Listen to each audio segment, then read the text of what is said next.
Salute, family. Your boy Bruce Goes here on with you. Just getting that music a little softly in the background here, man. I got Big Duke in the background, man. We're here today. We're going to talk about something that we don't usually talk about on here, but it sounded kind of fun, man. I was I was watching my brother Scotty over at World Combat Sports the other day, man, and somebody was shooting questions to him about nutrition. Back in the day, Scotty, I think he competed in NPC. He should be here he should be pulling up in a little bit. Mr. Pads out there, man. Salute to you, brother. But we were talking about nutrition and he was an NPC. He was in men's physique, which was when it was relatively new back in the 90s. There was bodybuilding, and then they had fitness, and they wanted something for men who didn't want to look as freaky as the bodybuilders. And so what they did was they came up with something called men's physique. And I believe Scotty was an NPC competitor. I've never had done a show with him before. I'm waiting for him to come on here. My brother Big Duke is back there, and we'll get him up on the stream as soon as he comes in here, man. Duke's got his mic muted right now, but anyway, man, we'll hold it down for a little bit till it gets rocking in here, man. I'm listening to some. I didn't send him a link. Oh, I did, bro. I'll send him one right now, man.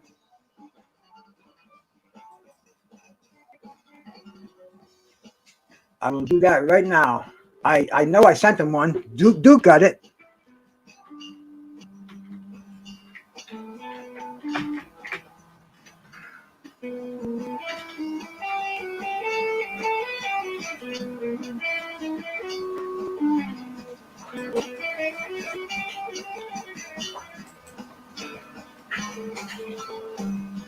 Just sent. I did send it out earlier. But anyway, guys, Con Shornery, salute up here. World Combat Sports. I think I just got a text. It might be my brother here. And Duke, where are you, bro? The show started. I'm backstage. Duke's back here, bro. And so is World Combat Sports, man. We're all over here today. We're going to talk about some, like I said, man, we're going to talk about some of the old days, man. We're all old school, bro. And hey, man, first of all, let me say hi to the newest guy up here, man. He's new with Bruce Goes, boxing, jazz, and more. I watch him every day, man. World Combat Sports, Scotty's. Congrats, salute, brother. Thanks for coming on here, man. Hey, salute to you, Bruce. Appreciate you having me, and shout out Big Duke. What's up? Yeah, that's my brother, Big Duke, fourth quarter. I was going to introduce him next, man. The man who needs no introduction, man. The man with the power. That's my brother, Big Duke from Fourth Quarter Talk, man. Duke, thanks for coming on here, brother. No problem, man. No problem. Glad I can be here, man. Glad to be here. Salute the Neon Eyes out there, too, man. Thanks for stopping in the building, man. He classed it up a little bit. But anyway, man, you know what? I wanted to talk about the old days, man. Not so much the old days for us, man. It was back in the 90s. And, even in the 2000s, just the world of bodybuilding, of supplementation, just a hardcore training, because it's not what people think it is, man. It was, I thought it personally, I thought it was a brutal world out there, man. These bodybuilders, it was size at all costs back in the day.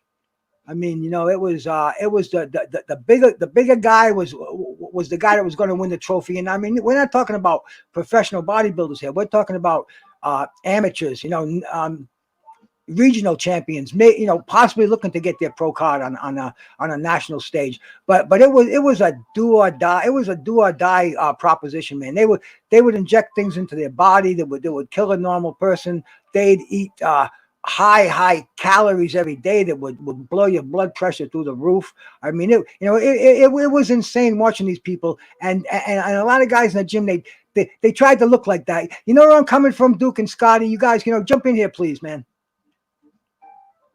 Yeah, man. You're exactly right, man, because during the golden age, man, it was really about the bigger you are, then that's the more likely you are you're gonna win the competition.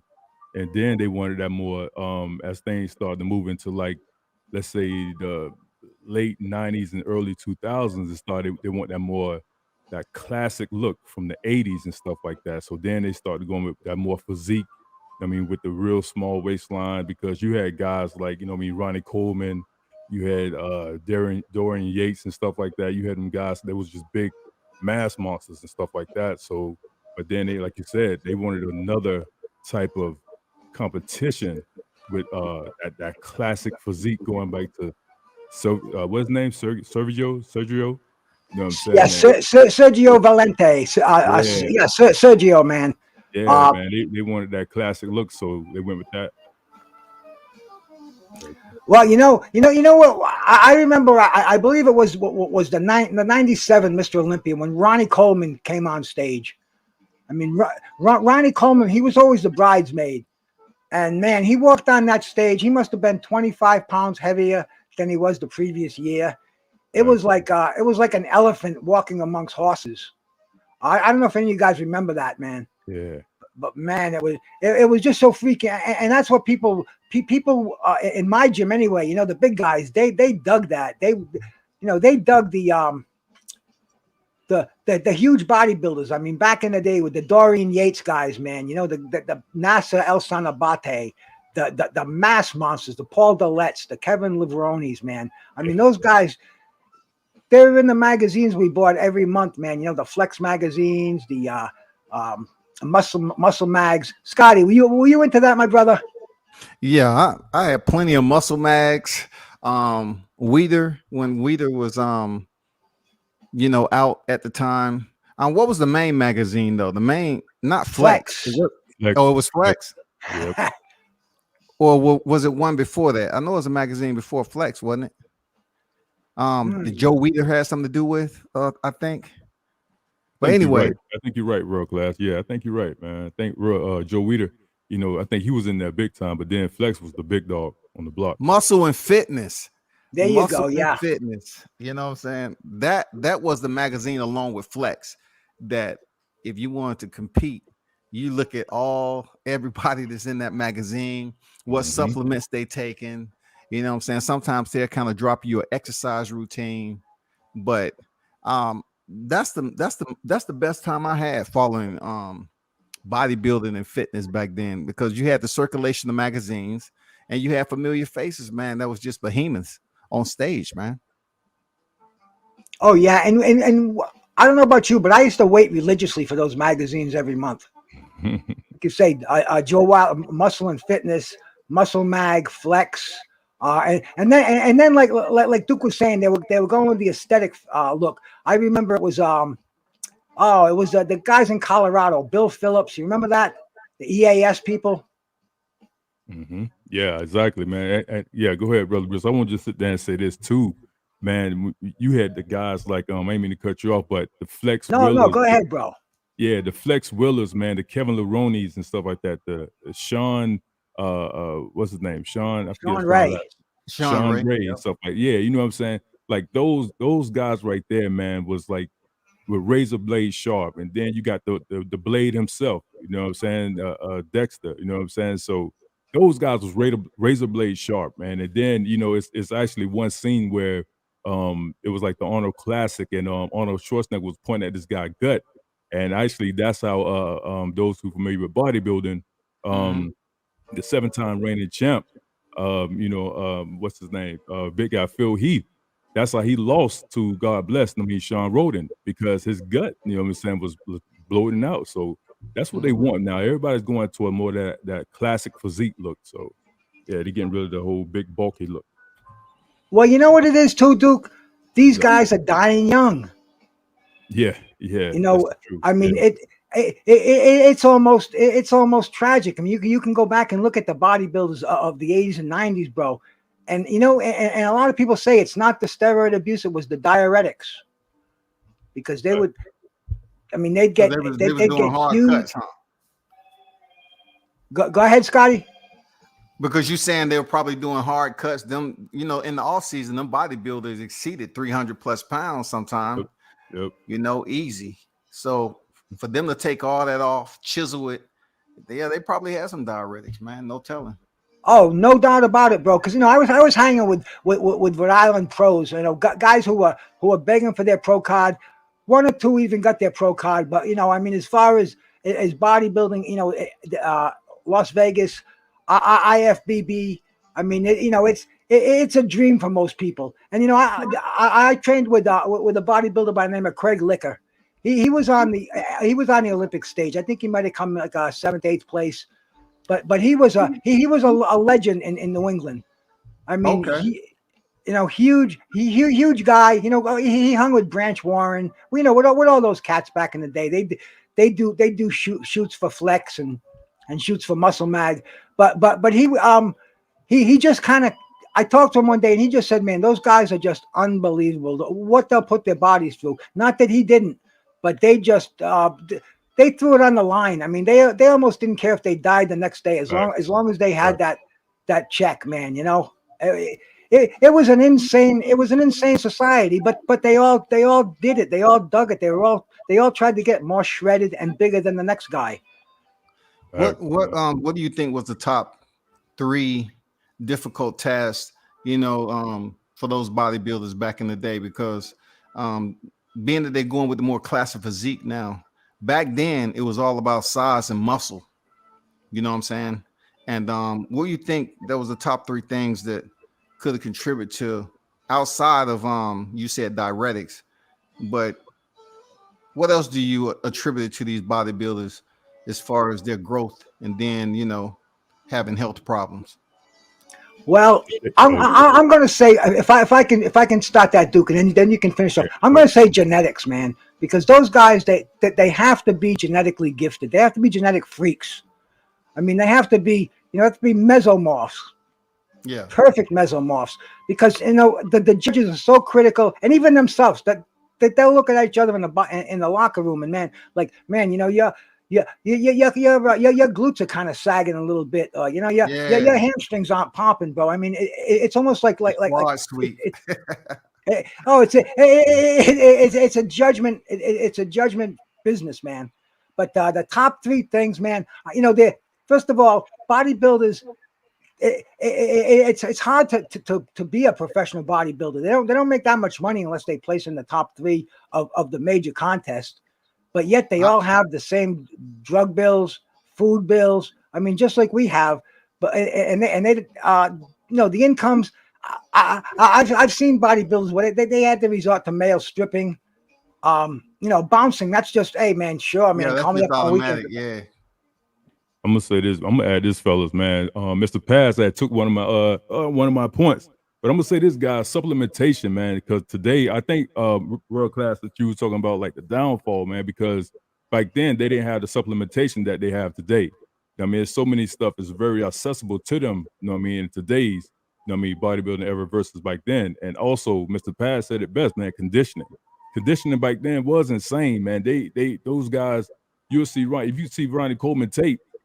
He'll work out, go to work, be a police officer, go home, and he'll tell you, once he finished working out, now I'm gonna be on the treadmill for another hour. You know what I'm saying? But nowadays, a lot of supplementation take the place of that whole conditioning, that whole phase of going through the rigors of just hard ass work. And I'm taking it, y'all both competed, right? So look, how conditioned you have to be to go up there and hold that pose, blow it out, hold that pose, man. Go through the whole routine.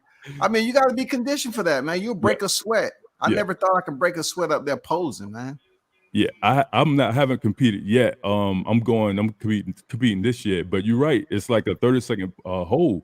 And you're right. Yeah. Conditioning is at the forefront. And I'm gonna say this, world class, before I give it to you, Bruce, is that you got to hold those poses. Now, let's say me and you world class, we had to pose down. Sometimes they may keep us up there maybe like 5-10 minutes, and you got to be in condition to actually hold those poses, because they try and get the best shot, the best angle. You know what I mean? To see who's gonna win the prize, man. Yeah, it's extremely tough. And then holding a smile and playing to the crowd, man. That was an eye opening for me. I'm not gonna lie. That right there was different. It was real different. Well, that's why some people look at it as a sport, and some people look at it as a pageant. I mean, you have to get everything right when you go on stage. I mean, you have to make sure that your trunks aren't going to clash. You have to make sure that you've got your hair cut at the right time. I mean, you have to make sure that your numbers in the right place. I mean, there's so many tan is things. good. Oh, you have to make sure exactly. Make sure that your tan is good and your smile. Make sure you've got your teeth as white as they can be. Oh, bro, it really is. It's like a beauty pageant, but yet you've got these huge monsters on there. You know, and right now, back in the day, these guys were pushing 300 pounds on stage, and like you say, they're holding these poses. And bro, I mean, as serious as it is, bodybuilders have actually died on stage. Yeah, yeah. I mean, several of them. I'm gonna say this, going back to that, what you guys were just talking about, man. Even Angel, when she did, y'all know, Mr. World Class. I'm a trainer. I put clients on stage. Angel, her first competition, she would have won overall because only thing was her bathing bikini rather was a little bit too low, and it's the minute details of anything that they look to deduct punch form. So it's one of the things that you got to be on top of it, man. You really got to be on top of it. So, yeah, that is true. And not only that, it's also very political. I mean, Joe Wilder, he's the one who controlled the IFBB, and he had his boys, man. You know, the thing that the athletes want is sponsorship. You get a supplement company to sponsor you, and you know, man, you're like, my rent is paid. My gym, my utilities in my gym are covered, whatever it may be. But that's what they strive for. And the judges, bro. I mean, look, how can the same guy become Mr. Olympia with the competition that they have? It seems like the same one will run it for 7 years, then 5 years, then another one for 5 years. It's really who Joe Wilder wants is you know, that's always been the rumor back there. But you know, it's been you know, looked at as an unfair sport because of that. Even the local bodybuilding, you know, that I've been involved in, I've seen the judge's favorite, you know, the chairman's favorite, and it seems like you know, regardless of you know, the subjective judging of bodybuilding, this guy usually comes out with the first place trophy. You know, when I was so used to military training and everything, so I thought I was good. You know, conditioning where I thought I was good until I started actually training for a bodybuilding contest where you got to train your entire body. Then when I stepped on stage for the first time, I'm going in there against a guy who was a local favorite. Didn't have no idea to put that in, you know, to my thought process. I'm seeing this guy go out here, glutes shredded, back shredded. I say, God damn, obviously that creatine ain't working for me. You know and everybody's roaring every time he cracks a pose. Yeah, I was like, what? You know, that's what I was learning. I was like, how is that guy in my weight class? That guy looks like he's much bigger. But yeah, you learn a lot, man. You know, stepping on stage and seeing these guys, they all look in pretty good condition. You know what I'm saying? If you wouldn't put your body through that. And I mean, it's just amazing how, you know, they've been taught over and over the posing routines. And then you see guys get eliminated and not in the top 5. And you say that guy's in more condition than some in the top 5. And come to find out, it's all because they're, you know, local guys. That happens all the time. All the time. Yep. That's true. That's true. Same thing happened to Angel, man. We went up there. She showed up and showed out. And because somebody came in, you know what I mean, about 4 or 5 times in the same event, they were just, and we was new on the scene. We was just like, yo, who are they? And she showed up, but at the same time, man, just because somebody was the local favorite, and they gave it to the other girl versus Angel. That's true. And you know, on a local level, it's a lot of camaraderie there. But when you get on that high level where, you know, it's $100,000, you know, against $500,000, I mean, there's been cases where there have been sabotage, you know, assault in bodybuilding. It gets to be very serious and not so much fun. It's a fun game when, you know, when you're at the level that we've competed at. I know Scotty is competed at top NPC levels, so he knows a little bit more about that. But I mean, it's a cutthroat business. Do you not agree, Scotty and Duke? Oh, it is. Oh yeah, hell yeah, hell yeah. I mean, especially when you're a stranger walking in that room, bro. Oh yeah. Hey, you know Bruce, who taught me, who showed me how cutthroat it was when I started competing in men's physique. From the very first show, when Men's Physique came on deck. I'm like 41. So I transitioned from bodybuilding over to Men's Physique for the very first show. So I'm winning 35 and older, and they keep giving me second in the open class. And come to find out, they had these young 20-year-old models that they was trying to give a championship and get them the IFBB status so they can get more sponsorship. I didn't know. I was like, I'm in better condition than these guys in the open class, but they kept giving me second. So I went out to Vegas, and I had the opportunity to see Jay Cutler for the first time. And that's when I learned about Cutthroat from Mr. Jay Cutler's competition. I'm not lying to you, Bruce. I learned how that all works. For real. Jay Cutler. Oh yeah, I've met Jay Cutler before. I know exactly what you're talking about. Jay Cutler was why to love Jay Cutler. He was perfect. He was the blonde-haired white guy, the Nordic man. I mean, Joe Weider wanted him as Mr. Olympia, and if it came right down to him posing next to off the top of my head, like Paul Dillette, they're going to give it to Jay Cutler because he's Weider's favorite. He's the sponsor of the Weider line. I don't even know what line of supplements Weider's carrying right now, but that's how those guys make their money. They get the sponsorships, they get in the magazines. Go ahead, man. Yeah, then it used to be Weider had protein, everything out. Now you don't even see it. Did he change the name of it or what? Because he used to have. Well, there's a lot of decent companies out there, and see that's another thing I wanted to talk about too is nutritional supplements. I know Duke is big on nutritional supplements. I don't know if you are, Scotty. I believe in them, but back in the day, man, like see, I got into the business back around 1995 when the DSHA law was passed, and that was a law passed by Congress where all the nutritional supplements, most of them didn't even exist. But they were only sold in pharmacies, if you had a doctor's note or if you had a reason to get them. I mean, nobody ever heard of creatine, branched chain amino acids. That was golf ball pills that bodybuilders gobbled down, vitamins, man. But it was a whole new industry. And when I got in on it, man, creatine, it promised steroid-like gains. And even the guys taking the juice, they're like, man, I can be on the juice and take creatine.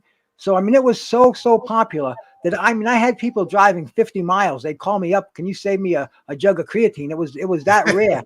It was easier to get testosterone than it was to get steroids, bro. I mean, than it was to get creatine. That's facts, man. That's facts. That's one thing I like to tell, especially like the younger generation, man, is that, food should be your main source of nutrients. I mean, supplements are supposed to supplement your food intake. You know what I'm saying? Because like, and we talked about this before, Bruce, on the show. Like, guys, when you guys are training, you cause microscopic tears and damage to the muscle tissue. So when you rest, your body repairs and damage that with muscle growth. So in other words, when they mend and heal back together, that's when you start to get bigger. That right there, that process is called annunapolism. You know what I'm saying? So in other words, you're just mending the muscles, just mending and healing themselves back together. Because back in the day, man, it was food. It was all about like food. Yeah, they did some, the roids and all that good stuff, but the hardcore stuff, which is like basic food, a lot of protein and stuff like that. Nowadays, you can walk into GNC and get things close to, being illegal. There's some stuff right now that's in GNC and Vitamin Shop that you can't take and step on stage. Yeah. Well, let me answer a quick question out there. Pigeon Mike Tyson asked, Bruce, should you take your protein shake before or after a workout or both? See, personally, I always believed in taking a protein shake right after a workout because, like Duke just said, that's where we tear our muscle fibers, we destroy our muscles. We overtax our muscles, and during the repair process, that's when protein synthesis happens. And even like the bodybuilders on steroids, protein is key, man. Protein shakes is just a very convenient way to get protein in. But we're talking about even guys who compete on steroids, they eat massive amounts of protein. I mean, these dudes go shopping. Their carts are loaded with steaks and chickens and eggs. Bro, it's crazy what it costs to feed these bodybuilders. Like Duke was just saying, we can get most of this stuff from our food. And bodybuilders, believe it or not, they're actually very, very bright nutritional we used to call them gurus in the gym because that's all those guys do. They concentrate on what they put in their body, they concentrate on training, and kind of like talking about it, and that's it, man. Even the girls, they bro, these guys are on testosterone. They don't even care about pussy anymore. They just want to get bigger. I mean, it was almost a sickness, but it cost a lot of money, and protein is the key. And like I was saying to Pigeon out there, man, yeah, it's after the workout when your body heals. That's when you want to do the protein, man. I should go back and shout out everybody because I do appreciate you in here. So let me just go back there and Mr. Pads, my brother, always in here. Nordic Warrior, thank you. Almond Brown, man, thanks for coming in, sister. Con Shawnery, the Jab Jamboree, man. You guys are appreciating it. Neon Eyes, man, sister, classing up the joint. Paulo, man, thanks for coming in. I'm sure you got Kawanga Matambo out there, whoever he is, man. Either that or I'll give him a wrench, man. Those viruses, I don't know where they come from, but they seem to follow me. Oh, that's across YouTube, man. Yeah, Teach. it is. Yeah. I mean, you do Teach, live thanks for now. coming You in, have bro. these little Let me just bots finish or up. Let me whatever. just finish up the roll call here, brother. Volts UK, thanks for coming in.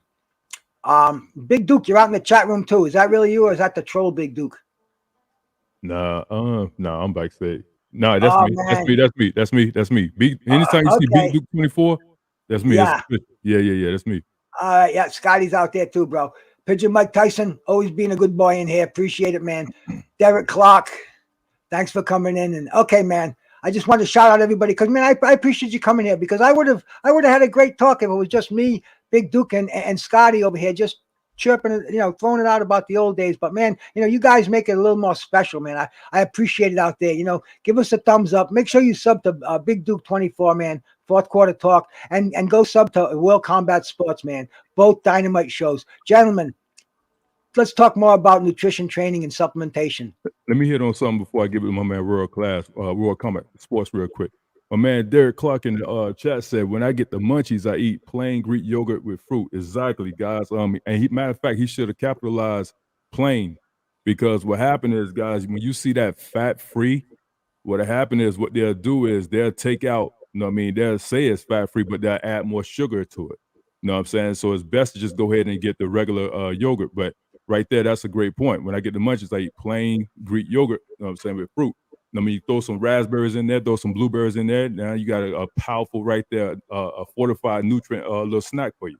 Go ahead, Royal. And plus, Duke, the show we did the other day about digestive enzymes and probiotics, man. Yogurt has got both of those in there, man. Yogurt is a very powerful food, man. It's got, it's going to keep you healthy. It's one of the few dairy products that I do on a daily basis.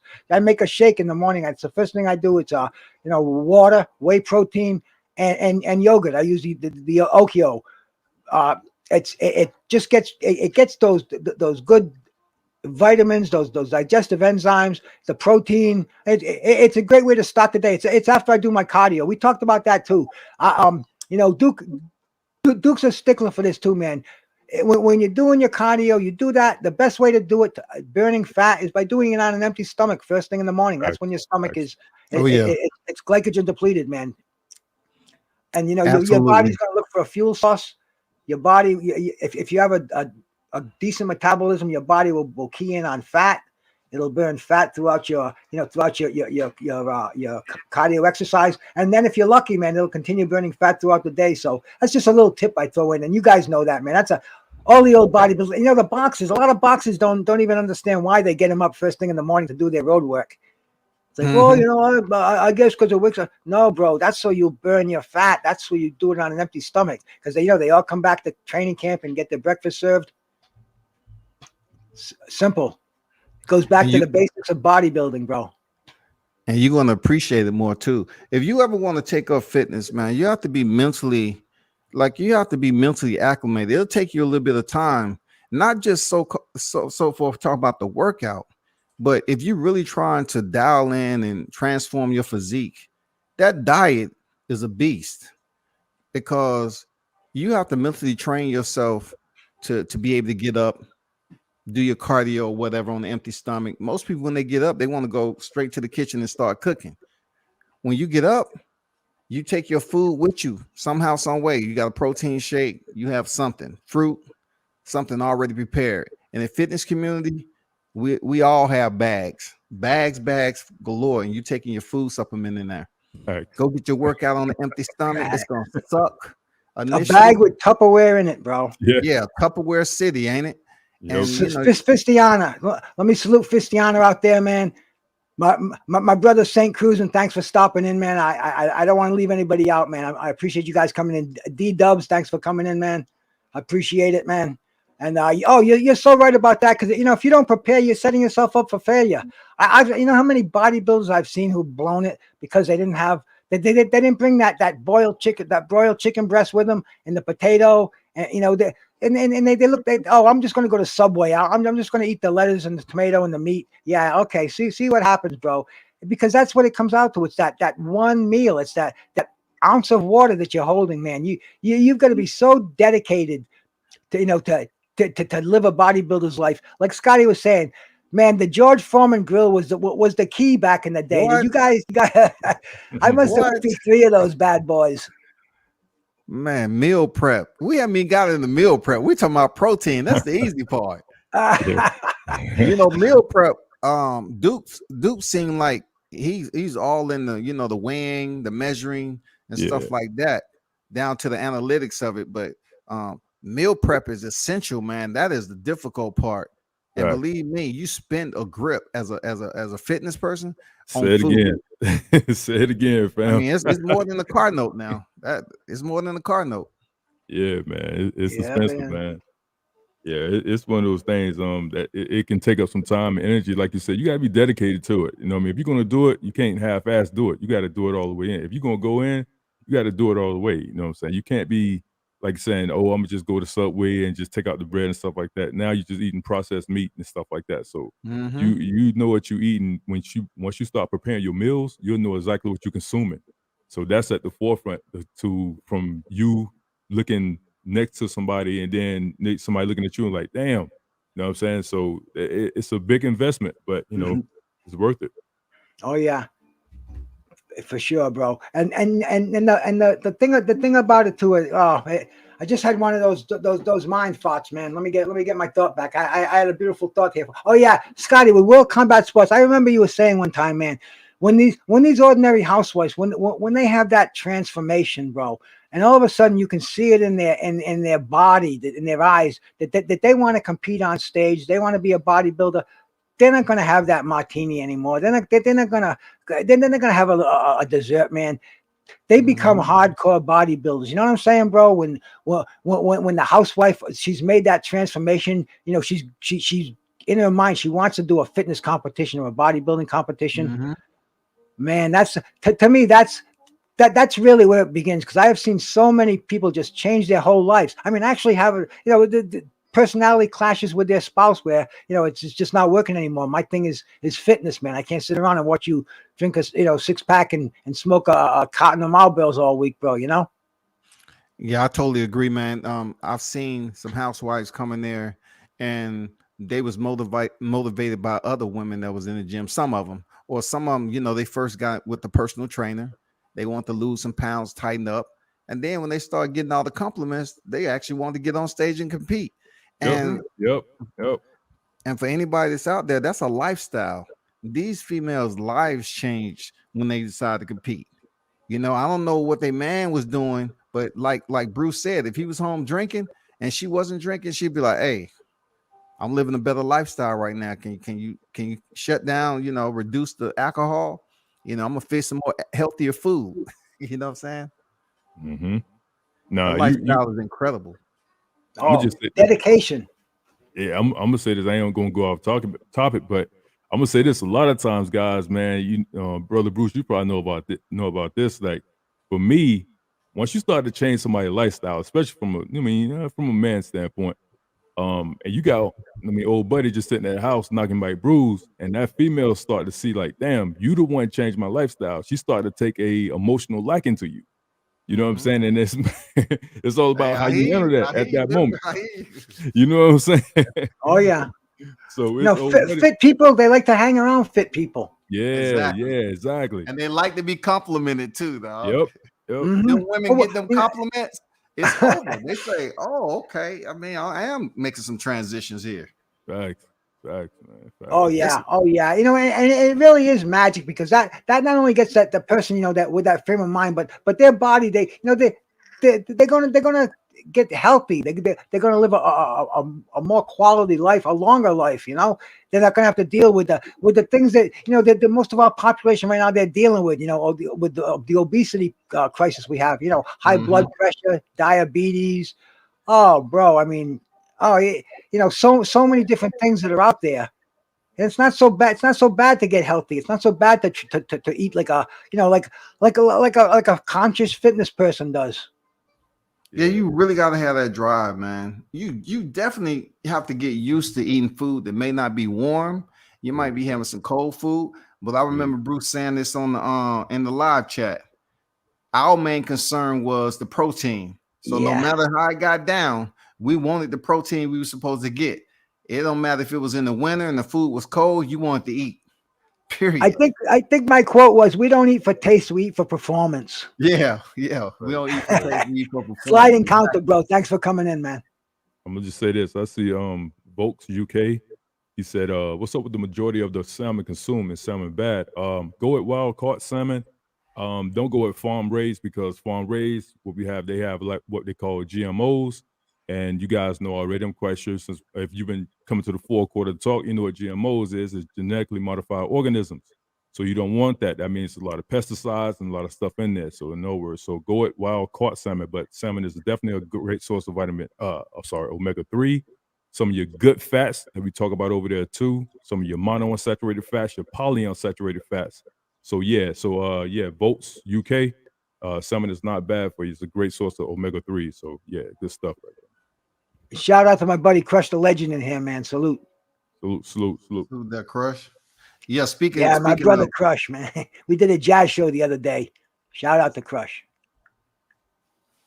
Speaking about the food aspect of it, what you just mentioned, you know, dealing with the different type of fats.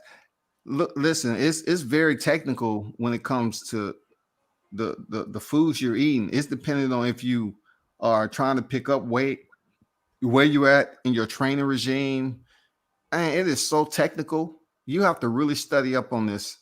You know, you have to become accustomed to the scales. Everything is measured. You know what I'm saying? What do y'all recommend? What do y'all have to say about, not recommend, but what do y'all have to say about the specific foods when it comes to red meat, chicken, fish, and so forth? Well, see, I like flesh protein, so I ate a lot of chicken, man. Boneless, skinless chicken breast. But without question, I used to buy packet upon packet. When I went on sale, I'd fill my freezer with it. But, you know, for red meat, somebody just asked Duke a question about bison. I'll answer that, man. Yeah, bison, very lean cut of meat. A bison tenderloin. Yeah, you can get that. That's the best. I'm sorry, bro. That's the best thing you can get. Straight lean, man. You talking about good stuff right there. It costs too now. It's good. It costs a lot of money to get to be a. See, now we're talking about competition eating, but just to eat healthy, you don't have to go to that extreme. You can just clean up your diet. Add a nice piece of salmon in there a couple of times a week. Hey, shout out to Jay Gibson for stopping in. But I mean, you can clean it up by, you know, just eliminating the saturated fats in your diet, you know, the starchy carbs, and you know, look at it as you know, something that you're gonna feel better. Your body's not gonna have to unprocess the processed foods that you'd normally put in there. So you know, bodybuilders they have a good idea around it. They take it to the extreme, most of them. But for the general person, I mean, that's, you know, a natural bodybuilder. They eat, you know, clean proteins, healthy starch, you know, healthy fibrous carbohydrates, and they eat good fats, you know, like the fats in salmon, you know, the fats in the avocado, things like that. But competition is a whole different ball game. That's when you measure your proteins, your carbohydrates.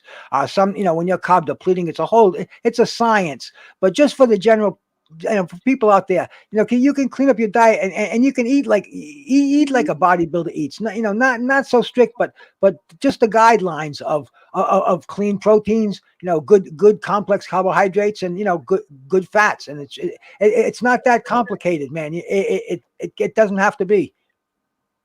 I want to ask Duke, what are some of your not secrets, as far as favorites in meal prepping? You know, with some of the meats and stuff that you prep, because you was telling them about GMOs earlier. Right. One thing about meal prep, you try to have as low as sodium and salt free as possible. And so it may not be as tantalizing as you think. But what's some of your routines, man? Oh man, you hit it, fam. That's one thing is I don't add extra sodium and salt to it. Like I remember Brother Bruce said this right here, and I'm gonna tie it in. He said that Big Duke, you a caveman. I pretty much, I do it the way it is for the most part. I may add a little bit of seasoning to it, but not so much. But at the same time, I try to get, like I said, lean cut. And I do a lot of stuff. I mean, like one big secret I tell you this right here, World Combat, is that I go to the grocery store already full. So when I go in there, I know I can get quality meat. My mindset is to get good quality meat. And also I go to the butcher so I can get even better quality meat. I don't want anything. A lot of stuff is frozen. I want it to be fresh. But a lot of my meat, we already mentioned here in the chat, my wild caught salmon, actually bison, yellowfin tuna, stuff like that, man. It just, I go ahead and do it and I prep it, you know what I mean? So that it's already cooked up. And like you said, and you said earlier, you got to get used to eating cold meat. So it's all about that. You got to eat using cold meat, warm meat, hot meat, whatever the case may be. So there's no real true, pull up the stone magic pill and none of that stuff. Some of the stuff is we already mentioned here in the chat. You know how many meals of mine have been a can of tuna fish and a microwave potato? Never go anywhere without a can of that tuna in your car, bro. Oh yeah, the tuna. Oh yeah. You gotta get used to it. I want to say this, guys. Before I got Bruce, I got a client, I got to train, but I want to get there and say this, man. But guys, everybody watching from a bird's eye view, and everybody's in the chat, man. You know how I get down. Big Duke all fire, no smoke. Guys, listen. It doesn't matter what you're doing with your training. Like for me, I'm old school iron ass whooping. I'm throwback. I'm Paul Dillette. I'm old school training, but it doesn't matter if you're using a lot of new age stuff like TRX bands, like the camber bar and stuff like that, or you using sandbags. No matter what you're doing, the main thing is just stay active. You know what I'm saying? Or you know what I mean? It doesn't matter because me, Brother Bruce, we grew up and came through the ranks when it was duct tape on the bench with the big fan in the back. It was a little smelly in the gym. That's what we wanted right there. You know what I mean? That's what we wanted. That's what we got right there. You know what I'm saying? But it doesn't matter what you do as long as you stay active in doing that. So that's why I want to sit there and give a little tip to you guys, man. And also, man, subscribe to the channel, 4 Quarter Talk, man. 4 Quarter Talk. Going over there and subscribe to the channel. You see how me and Brother Bruce get down. I appreciate you coming over here with me tonight, Duke. We'll be chopping up in the next few days, man. No doubt. Shout out and everybody. If you're not subscribed to the 4th Quarter, go over there, bro. You're gonna get some life-saving revelations over there. I appreciate it, man. Hey, thanks for the knowledge, Duke. Come through, man. I like the way you vibe, fam. Come on through, man. Yeah, I'm gonna pull up and subscribe to your channel after this, man. No doubt. All right, Bruce. Appreciate the knowledge, though. All right, no doubt, man. Peace to you guys. Thank you so much, Duke. Scotty, man, I love this subject. It's we don't talk about it a lot in our bodybuilding community. And when somebody hits on it, I hate to ruin somebody's show. Like the other day, everybody was asking questions, and it's like I could hear you, man. I had this Errol Spence I wanted to get to, but everybody's bombarding you with these questions. Look, that live when they start talking about fitness stuff, that's something I can talk about just like yourself.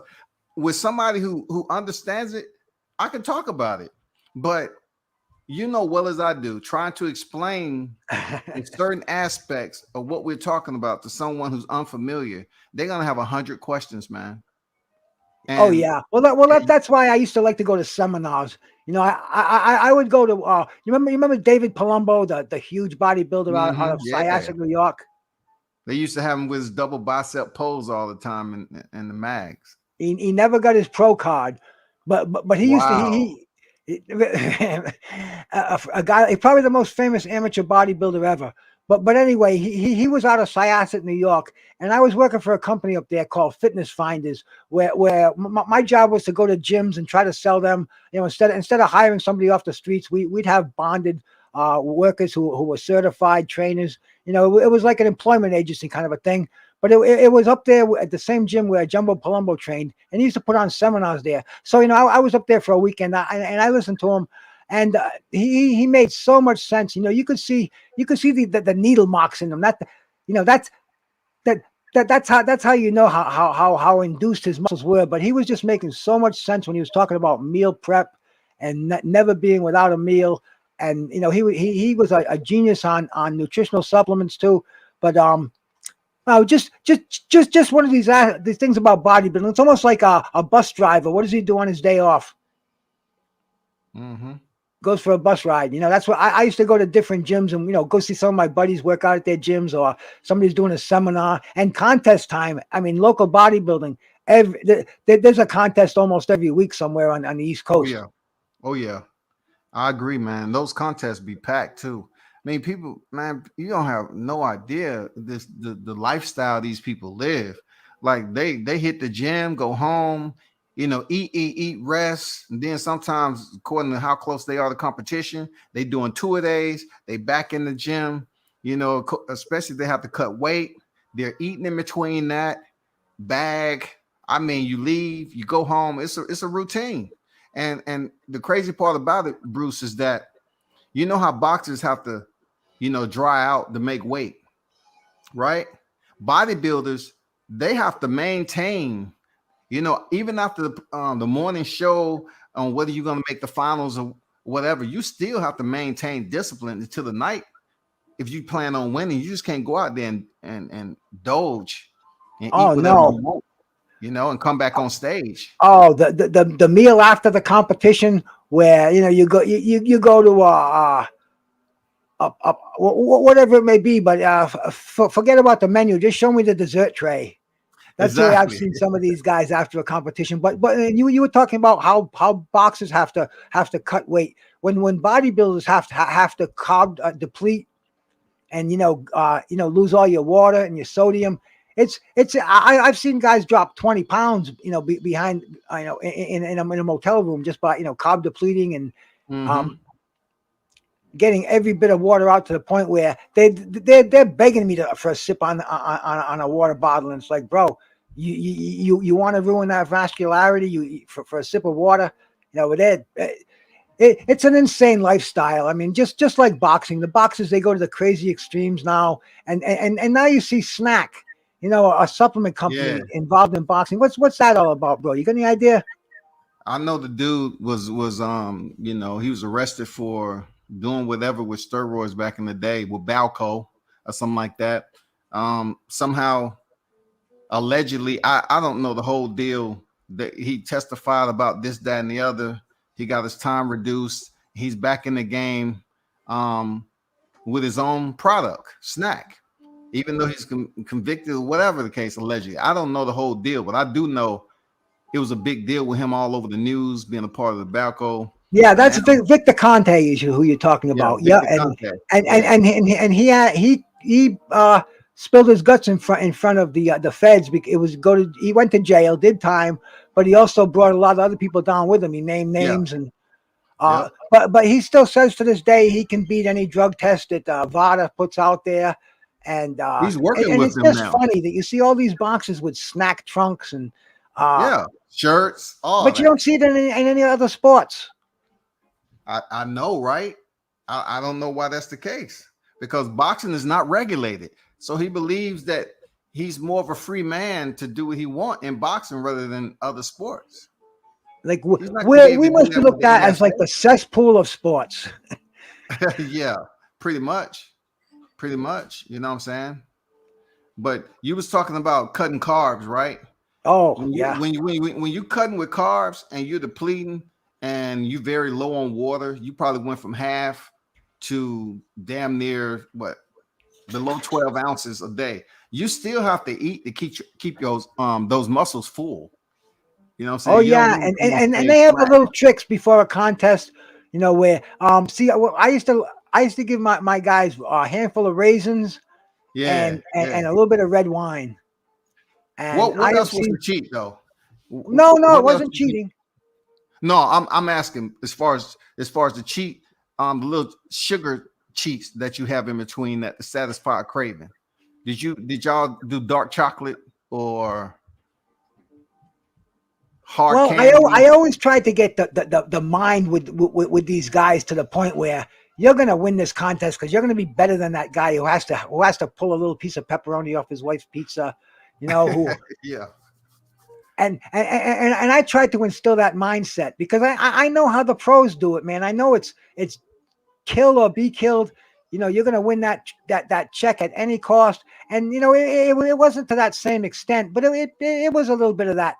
I mean, we're in a beauty contest, and you're not going to let that blonde next to you take the trophy, bro. I mean, you got a much better shape than she does, bro. Your tits are shining out there, man. Your ass is screaming, and they go out there with that attitude, and they know if they cheat on that chocolate bar, then even in their head they're going to have that little bit of doubt, and that's enough to blow a contest. Yeah. Yeah. I mean, I know the cheats that I was taught and I learned was dark chocolate, raisinets, dark chocolate raisinets, um, hard candy, not too Oh many yeah. pieces, but hard candy. You didn't want anything chocolate, caramel, peanuts and all this other stuff. Just the light raisins, hard candy. That's about it, man. Like you couldn't really go overboard from that. Oh, it's a crazy sport. If people really had the realize what these people would do in these competitions to win, and what they put their bodies through, it's no wonder you come and you look at these bodybuilders from the day. If they're still alive, they look nothing like they looked when they were on stage. I mean, I'm a Nothing. living example of that, bro. I wasn't much of a competitive bodybuilder, but I kept myself looking like one because I had to sell myself to my clients. And, Yeah. and it was my business. I was in the nutritional supplement wholesale business, and Yeah. if they looked at me and I had a beer gut and a Marlboro dangling out of my lips, you think they're going to give me a $10,000 order for creatine, bro? No. So I mean, it's a peacock sport. We try to look good, but after a while, you can't look like that forever because it is so much discipline. You have to like you were saying, Scott. You have to eat on schedule, even just to look better than the rest of them. You have to do your cardio every day. I mean, it's a lifestyle, but it just can't be maintained for life. And especially the extreme bodybuilders, when they stop doing that extreme stuff, man, do they look so ordinary after that, bro. Some even look sickly. Real ordinary. You're right about that, man. It's real ordinary because look, it may not be a full contact sport, but it's a contact sport. You got to get up underneath that weight. You know what I'm saying? Pushing that weight around, you got to get up underneath the weight. Oh, we didn't even get into that, bro. Yeah. Stay injury free while you're working out enough to be able to increase the weight, continue to get stronger, bigger, eat along with that work. We've been talking about supplements. We've been talking about food. You got into the aspect of the workout routine. That's a whole nother universe. Oh man. Hey, Peach, thanks for coming in, bro. Appreciate it, man. This is such a cool subject, bro. I know, we're going to knock off in a few more minutes, but it's such a subject that we could go on and on. And Khan is mentioning, some athletes that were naturally gifted, bro. I mean, in the boxing world, we know these, man. Ken Norton, Mike Hercules Weaver. I mean, these guys were out of the womb. They were probably looking like they were going to get their Mr. Olympia trophies. And the thing about both of those guys is I've heard them say they never lift weights in their life. Ken Norton said he did it a little bit. Mike Hercules Weaver, nope, they were just genetically gifted. And you could even tell about Weaver, man. He had a triplets. He had brothers who were triplets, and they boxed too. So I saw them like on Tuesday night fights, and they looked just like Mike Weaver, built the same way, like little brick shit houses. So man, genetics play so much of a part. But then when you get that genetically gifted guy and you feed him, Tim Witherspoon, my brother, salute, bro. Tim's out there, Hey, Scotty. shout out Tim. What's up? Man, that's my bro. Hold We on, did a champ. show the other day, man. Tim Yeah. is such a nice guy, man. And Tim, Muhammad Ali's birthday today, bro. We got to shout it out to the great Muhammad Ali. Hey, Tim, you want to come on, bro? Let me drop a link out there for you, man.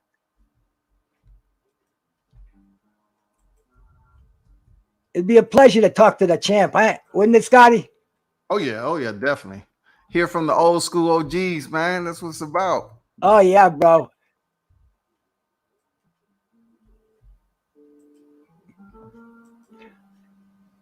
Yes, yes. All right, man. Here we go, bro.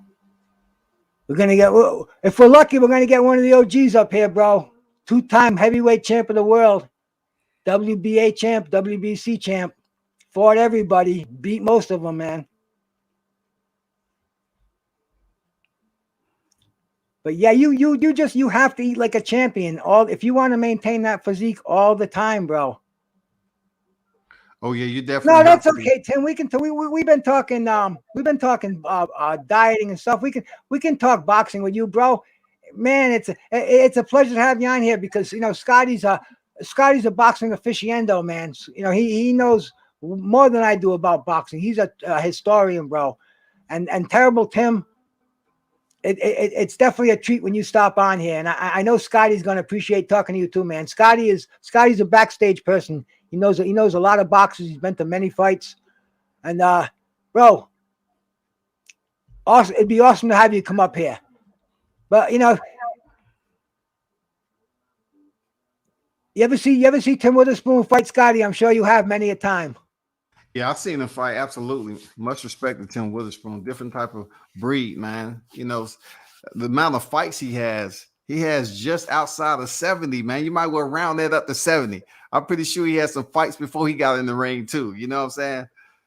Man has a countless amount of fights. Been in there with some of the big names, you know what I'm saying, that I grew up off of. Because I'm in my 50s. So absolutely, I grew up watching these guys, man. You know what I'm saying? Oh. Shout out to the champ. I'm glad you're still living. And you was able to amass the record that you did, man. It's commendable, big dog. Much respect to you. Oh, he's not only living, bro. He's looking good. He's looking real good. He's looking lean. He's still throwing punches, man. In fact, he just said out there, Brian's planning my trip there. He's gonna come to New England, man. He's gonna have dinner with me and Matt Chad up here, bro. It's gonna be an honor to have the champ Tim Witherspoon coming up here, man. Okay, bro, a living legend, man. That's probably the hardest right hand in heavyweight history, man. When he threw that right hand, even Ernie Shavers would have to stop and take a look at some of those right hands that Terrible Tim landed in his career, bro. Yeah. Man, I'm telling you, we learned a lot off the old school fighters, man, for real. We just can't think we're going to discard them. No, it's a lot. It's a plethora of history with these guys who used to fight back in the day, man. Look at their records. Man, they fought some of everybody back then. Man, they was fighting multiple times a year. Nothing like today, you might get 1 or 2 times. These guys was fighting forever. You know what I'm saying? They was fighting some other dudes that was, the way I look at it, Bruce, back then, it just seems like, especially in the heavyweight, they really matched up and looked like heavyweights back then. You know what I'm saying? Oh, week after week, it was one giant against each other, and it was such talent and power in that ring. Seems like right now, the way boxing is and the way they fight so infrequently, that we don't get anybody that we can recognize and connect with. Where back in the day, man, these guys were on all the time on HBO After Dark, on CBS Sports. Yeah. On 8 Wide World of Sports, we listen to the guys like Howard Cosell commentating fights, Gil Clancy, and the CBS, the whole crew, and we saw those guys that they were in our living rooms, and we know them by name. Even our mother in the kitchen used to know who they were. It was such a thing, and now they fight so infrequently. Just when we're getting to know a fighter, he disappears for a year. Mm-hmm. For whatever reason that is, What did Tim say was one of his best memories in his career? Sitting at 70 fights. What was his special moment? Oh, Tim had so many. I think he's leaving right now, man. But I appreciate you coming in here. You check out my show. He talks about a lot of them, and we're going to do more shows with Tim. Tim is such an accessible guy. He loves to get it on here and chop it with us. He just keeps throwing out gems. I mean, he gives us stories. You watch that. You check out the interview that not even an interview. It was a couple of friends up here talking, and he shared so much information, jaw dropping stuff, Scotty. Okay. You know, I don't even want to. I don't even want to. I want to start saying some of the Yeah, stuff I'm gonna that check Tim it told out. me, bro. Yeah. It was like wow. He admitted that whoa, Tim is my man, and you know he's gonna come see us up here, man. He wants to dig clams in my backyard, and that's okay, bro. And I want to see if you can fit in my house, man. But shout out to you, Tim Witherspoon, man. Yeah, that you're right, Con Shonery, man. That ninth round with Larry Holmes, bro. And you know, Tim talked about that. He talked about that whole fight, the experience with the hotels, everything, man. He told us some shit. Oh, bro.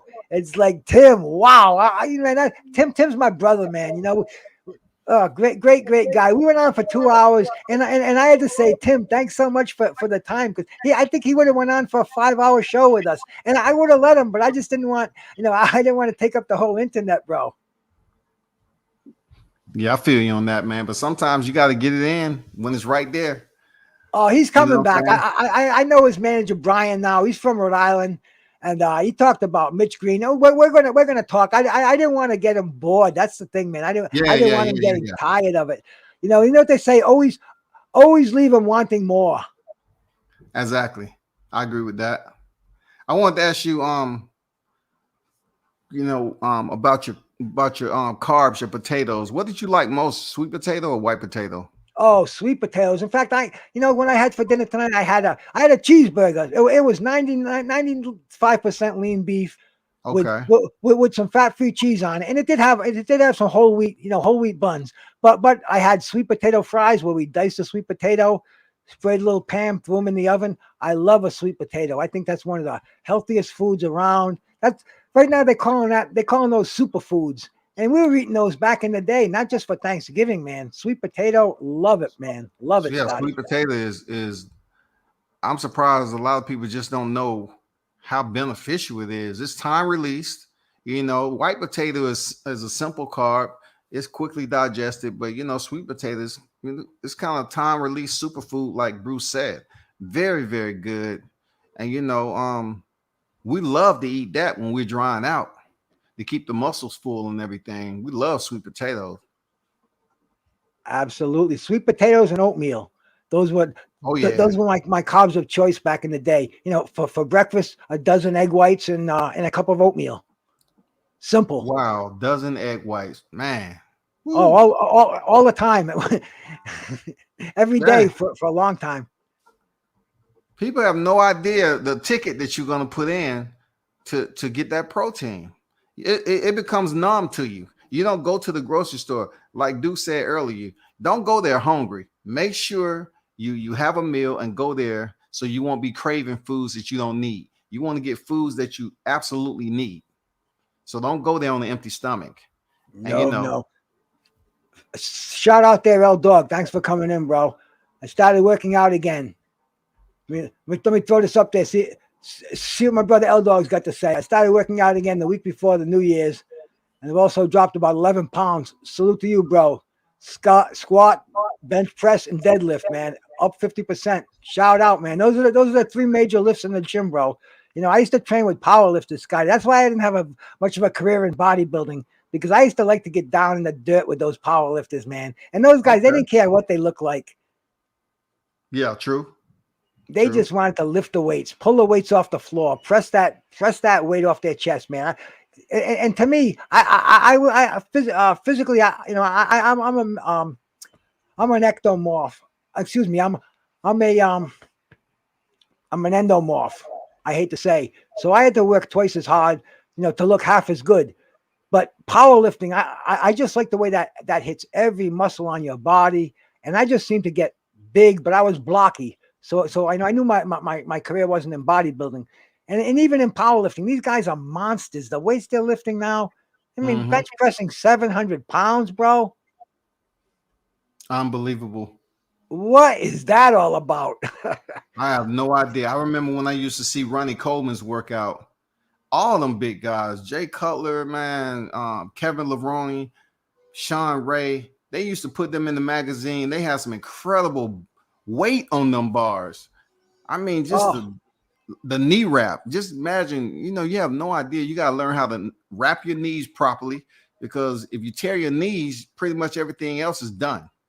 I mean, you tear your knees and you can't get up under that bar, to do leg day, you're done. So you have to stay healthy in bodybuilding, get up under that barbell and also use those dumbbells.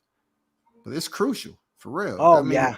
And neglect no muscle in the body. No muscle. Everything. Wrists, forearms, calves, ankles, whatever it may be, bro. Neglect nothing. Who you think had the best back in your era? Who you think had the best back? Oh, I'm definitely going to have to say Dorian Yates, bro. Okay, yeah, his wings, Dorian. I remember that pose they put on the magazine of Dorian Yates when he was doing his lat pose, man. And he barely had any space between his lat and his arm. Oh, I don't know what those things were under the skin. and that's what won him the Olympia when it came down to him and Nasser El Sanabate. Yeah. Sanabate didn't have the back, and he looked much better from every other pose, but that wide, that crazy back on Yates, and plus he was a wider guy too. Wider wanted Yates. What about the quads? Oh, Tom Platz. Nobody had quads like Platz, bro. Yeah, Tom Platz. I can't see how he walked. He was short. He was short too, but what they call him, Quadzilla. He the one came up with the name Quadzilla, right? Crazy stuff, man. Crazy stuff. And then you got your best chest. I would say Arnold Schwarzenegger, in my opinion, had probably the best chest in professional bodybuilding. Yeah, that pose was classic that he did. You know what I'm saying? With the small waist and how it V'd up. Oh, yeah. Lee Priest did a hell of a victory pose too, man. You remember Lee Priest? Speaking of short people?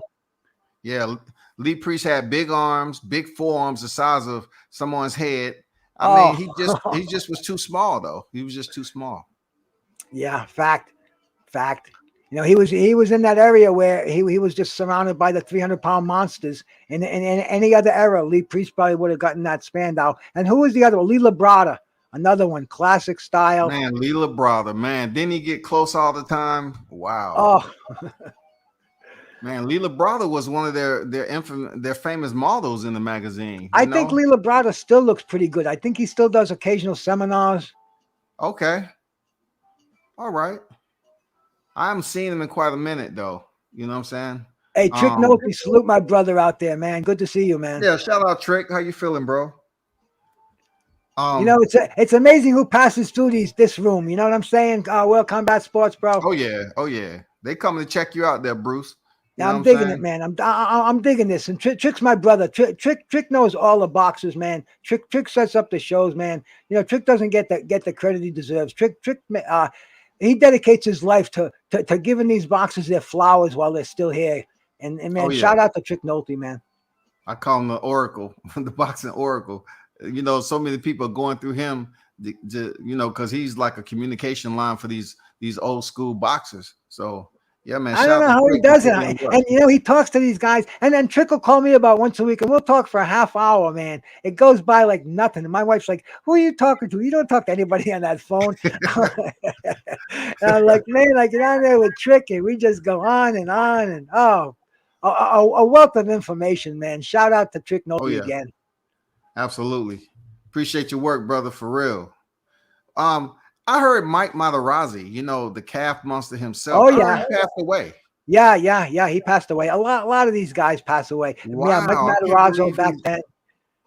Wow. Great bodybuilder. And there was another one up there who passed away. You know what it is, man?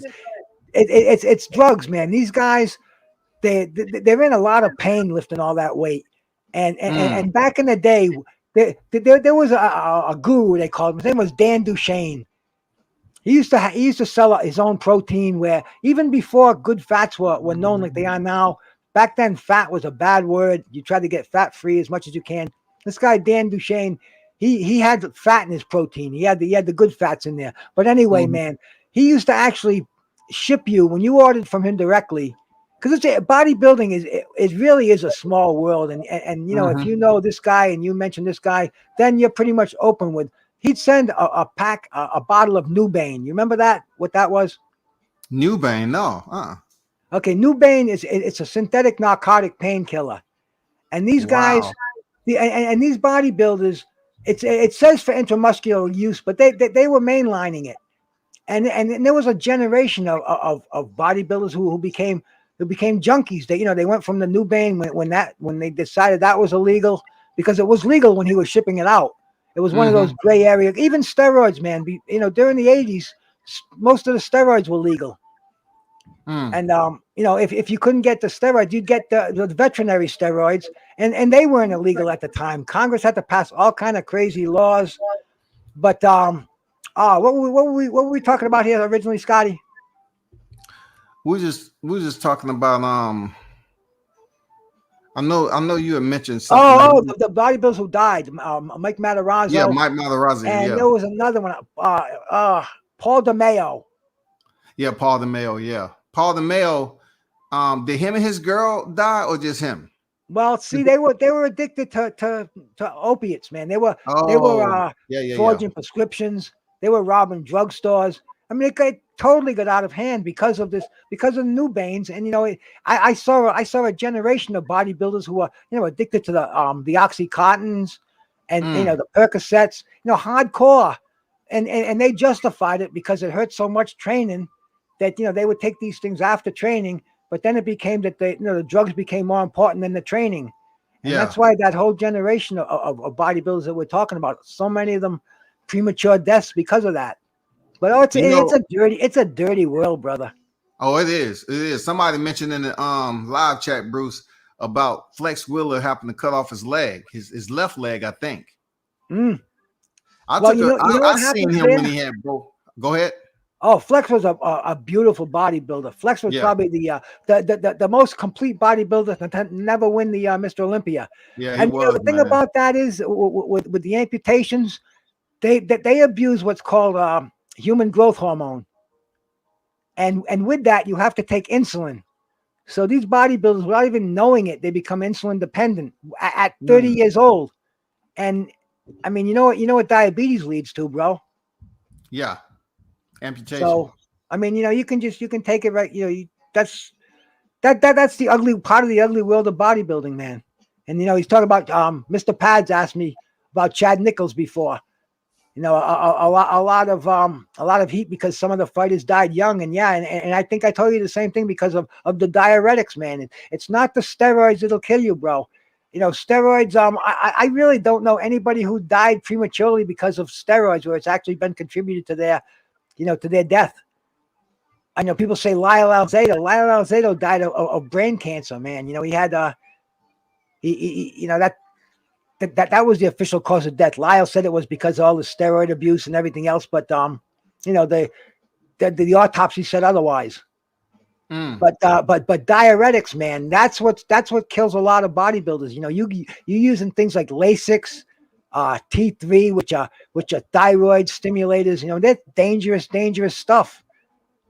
So that's why Chad Nichols, I think that's why his fighters died young, because of messing around. Not so much the anabolic steroids, but the other things they're adding to it. They go along with the lifestyle, like the hard narcotics, the diuretics, the coke, all that shit. Because if you abuse one thing, chances are you're going to abuse another thing. So, crazy shit. But anyway, Scotty, you anyway you want to end this, brother? Because I had a good talk. I could do this again with you sometime, bro. Hey, for sure. I was cool. It's on your time schedule anyway. But I definitely appreciate you having me pull up and go on your show and your platform, man, and be able to talk with you and your audience out there. Much appreciated. And you're always welcome, man. Good wealth of knowledge. And I appreciate, discussing this nutritional live, because it's very important for people who just get into weightlifting or they want to make some type of career of it. Yeah, this guy right here, Bruce and Duke, they have a plethora of knowledge, man. They have years of experience, decades of experience in the game. So yeah, I appreciate the topic, man. Thanks for having me on. Thank you so much, Scotty. And don't forget, you go sub to World Combat Sports out there. Check out Scotty. He's on almost every day. A lot of knowledge with that, man. He's a behind the scenes guy. He knows what's happening. Thank you so much, Scotty. I'll definitely see you again soon, brother. I appreciate you. Be safe out there, man. Peace.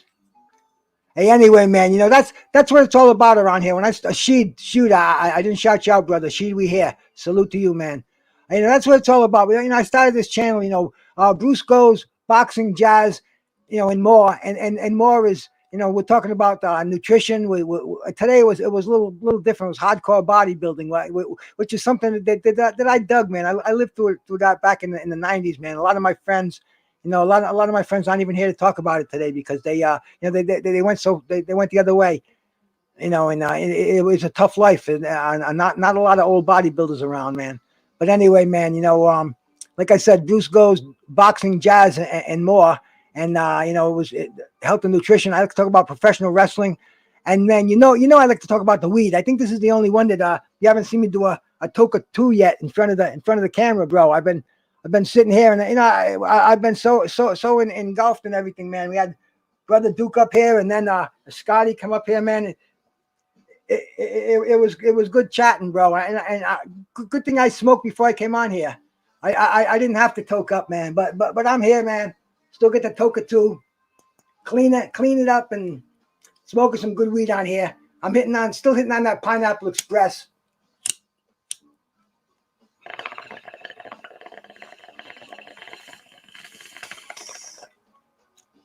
And always remember, man, I'm a card-carrying medical marijuana patient. Severe arthritis, stage 4. They told me I was to get both of my shoulders replaced. We'll have none of that, man. We'll just smoke a little bit of weed. It's gotten me off 4 heavy-duty drugs that they gave me in the past, man. Marijuana has gotten me off benzodiazepam. It's gotten me off Oxycontin. It's gotten me off gabapentin. And it's gotten me off Wellbutrin. I'm surprised I can remember all those things at this stage of my career. But anyway, man, I love the weed. I love talking boxing, bodybuilding, jazz, whatever it may be, man. I love coming on here, and I'm gonna say goodbye. I'm gonna say thank you, Jay Gibson. Salute, bro. You know it, man. Love that gas, bro. That's my hobby. You know, along with this shit behind me, you know, and everything else, man. Yeah, benzos will mess you up really bad. That was the hardest one to get off of. Everybody says the narcotics are hard to get off of. Narcotics, you can get off those physically. As long as you're psychologically clean, then it's not so bad. Benzos, man, whew, tough thing to get off. I broke them in half, broke them in quarters, man. I get down, I get off those suckers. Good thing, but you know, doctors back in the day, if you were irritable, they prescribe benzos for you, man. So anyway, man, you know, weed is my thing right now. It's legal. It's good. I like it. I've been smoking it for 50 years. I'm smoking it today.